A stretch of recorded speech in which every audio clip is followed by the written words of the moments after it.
on the phones. We've got so many calls and questions for you. And say hello, line 1, who's there? Hello, Jessica Minns from Hull. Good morning, Jessica. What's your question for Robbie? I'm 10 now. When you were my age, did you ever think you were going to be as famous as you are now? How old are you, Jessica? 10. 10. Well, at 10, Jessica, I always said to anybody that wanted to listen that I'd be a star by the time I'm 21, and I'd be a millionaire also by the time I was 23. Well, I've got the first part right. And you're building towards the second bit? Building up to the second bit. Okay. Thank you very much for that. Cheers, call, Jessica. Bye-bye. Bye. Emma. Was it your decision to leave Take That? No, it wasn't my decision, actually. How it all came about was that I'd said to the boys that I was a bit unhappy with the way things were going, and I wanted to leave, and I gave them a time. It was last Christmas, but they came into me at rehearsal one day and said, "Not dictating to us when you leave, you can go now." So the actual decision was made by them, not me. And that's, you know, were you very, at the time, were you very kind of, in a way you were going to leave anyway, but did it mean a huge difference to you, the fact that, you know, they... Well, it did, because it meant that I didn't have the right ending. Yeah. Not as amicable as it might have been. No, I would have loved to have done the tour and got that under my belt and said the proper goodbye to all the fans, really. Yeah. I just left without saying my proper goodbyes. It would have been nice to just done Earl's Court and the 9X and gone, thank you and good night, now I'm off. Yeah. But that was never to be. Okay, Emma, thank you very much for that question. Let's go back onto the phones. Line 2. Hello. Hello, who's that? Hello. Sally from North London. Good morning, Sally. What's your question? Hello. Have you got any plans about starting up a fan club? As I know you gave out an address, and I've written to you 7 times already, and I've heard nothing. Right, the actual fan club wasn't set up by me. It was set up by somebody else. I'm trying to sort that out. Right. That's going through at the minute. My fan club will be the official fan club, and you will hear about it when We've it is set up. actually got the address, Sally. Yeah. But so, I shouldn't send any more letters there. There's no more letters there. We will get we will get it all for you, Sally. Actually, I must stress that that fan club has nothing to do with me whatsoever. Nothing to do with you. But we will find the fan club details for you, Sally. Okay, so your letters don't go. Can I have your autograph, please? Of course you can. Of course, Stay on the line. as well. Thank you very much for that call, Sally. Sarah. Will you launch a solo career, and if so, in which style of singing? Well, I wouldn't like to say yet, because I wouldn't like to pigeonhole anything that I'm doing at the minute. I think I'll let people decide what style they think it is, but it's not going to be Oasis, like everybody else is saying in the press, and it's going to be nothing like Take That. That's the problem, isn't it? When you just sort of, all you did, I think, in fact, was just sort of say, I love Oasis, I love their music. Now everybody thinks that you're going to emulate them, which you're probably not. No, well, people just like writing stuff. They like finding stuff to write about you when they can't find anything on you. So I think that was just one of those things. But at the minute, I'm just going to do something that's good, and I hope people go out and get it. And unique. Of course we will. Of course we will indeed. But you're fans of Oasis and lots of other people as well, aren't you? Yeah, I'm a big fan. I'm a fan of music. You are a fan? In general. Generally. Okay. Let's go back onto the phones. Line 3, who's there? Hello, it's Karen from Chelmsford. Hello. Good morning, Karen. What's your question? Do you think you're going to win your court case to break free from your record company on the 26th of February? Thanks for mentioning the date then, because I'd organised to go party and I'll have to cancel it now. No, I definitely do think I'll win it. I definitely do think there's no chance that the big boys are going to get at me again. I hope so anyway. Do you know what I mean? It's sad that it's had to result in this, isn't it, in a way? Yeah, it is really sad, and it's sad that I'm not allowed to work. I've not been able to work for 8 months, and that gets you down pretty much when you've been working constantly for 6 years under the Take That regime, where you didn't have a chance to turn your back or look around to do anything. And when you don't work for 8 months, it just gets you down. Yeah. And at the minute, I just want to get back, and I want to do some work. I want to get a single out, and I want to go, I'm me again. Because as you said, you know, when you were with Take That, the schedule was pretty grueling, wasn't it? I mean, it was constant, I can remember doing 3 years with just one holiday, like for 10 days, and I didn't mind doing that because I wanted to be a star and I wanted to be a success.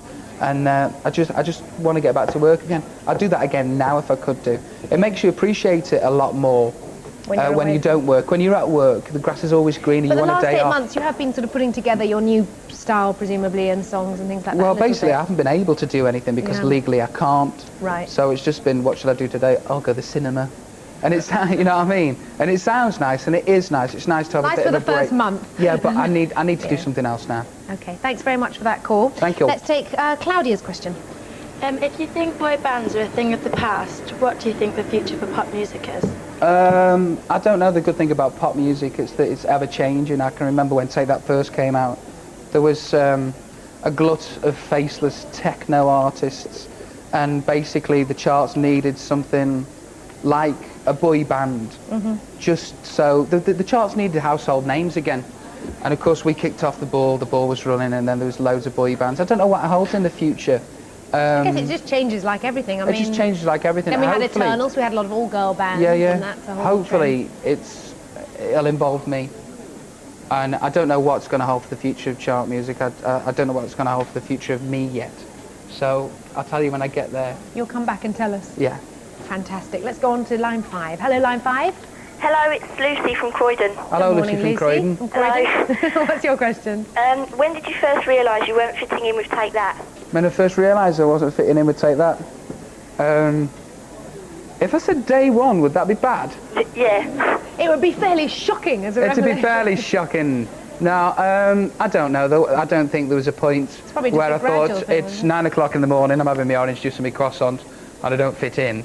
I think it's just, I think it's a gradual process that you start to realise over a matter of months. I suppose it was in the last year and a half or so.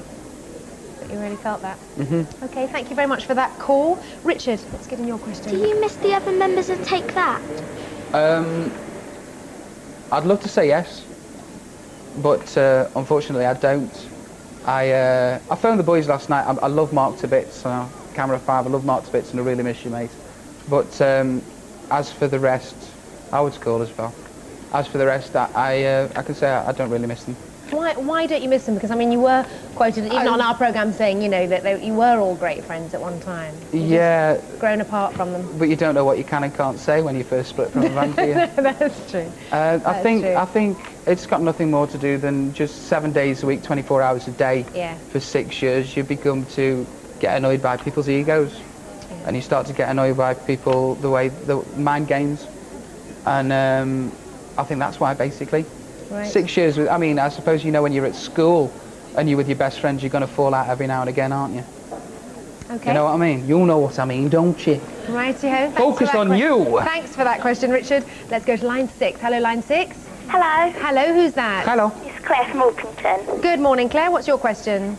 You've already been such a huge star and you've seen like many countries of the world, but have you still got any unfulfilled ambitions? Other unfulfilled ambitions? Yeah, my ambition now is just to get out there and do something for myself, and or maybe get a bigger role in EastEnders. Maybe get a bigger role in EastEnders. I don't know. There's a lot of things that I want to do, and I will fulfil my ambitions. There's an album going to come out, and there's a few number ones on it, I think. So that's my ambition at the minute. I just need to prove a point to a lot of people that didn't believe and a lot of people that do believe. Right. Okay, thank you very much indeed. We've got a very serious question for you now from Marsha. Out of all the hairstyles you've had, which one has been your favourite? Can you For answer legal that? reasons, can I mention that? Can you answer that? I'm not sure if you can. I don't know. I just... Can I say something? Yeah, you say something. I'll just say something. No, yeah, well done. I think that one is the best one so far. Do you? Thank you. Yes, I do. And actually. can I we just agreed say? on that, studio. Yeah, we like this one best. Thank you. Can I just say that it's not ginger, it's burnt. A whole new colour in itself. A whole new colour. Robbie's colour. It's probably this one. The one I have at the minute is always the one I like. Okay, we'll have another quick question from Florence. Do you get so much attention as you did when you were Take That? Yes, I do actually. I get more now. It's quite amazing that you do certain things like the Smash Hits Awards, or you come onto this television show when Take That, you get recognised in the street and you don't think that you can peak anymore. But then when I left Take That, it was like on the news, it was unbelievable. It's like Bosnia, Boris Yeltsin and Robbie leaves Take That. Yeah. Well, next time I leave a band or anything like that, it's got to be me, then Boris, then Bosnia. But it's amazing. I mean, people, you know, truck drivers in the street, onk, well done, Robbie, and all that business. I'm more famous now than I ever was in Take That. Andy, have you a question? I do actually. Do you think they miss you? Do they? Probably not. Probably not. Actually, yes, I would do. I would say they miss me. And why not? I'm great. Robbie, There we are, thank then. you very much for being with us this morning. Thank you, it's a Thank pleasure. you very much indeed. Come back again. Absolutely. There's another hot seat next week, of course. I'll tell you what it is, Andy. Thank you, Robbie. In next week, Hot Seat, we offer you not one, not two, but a whole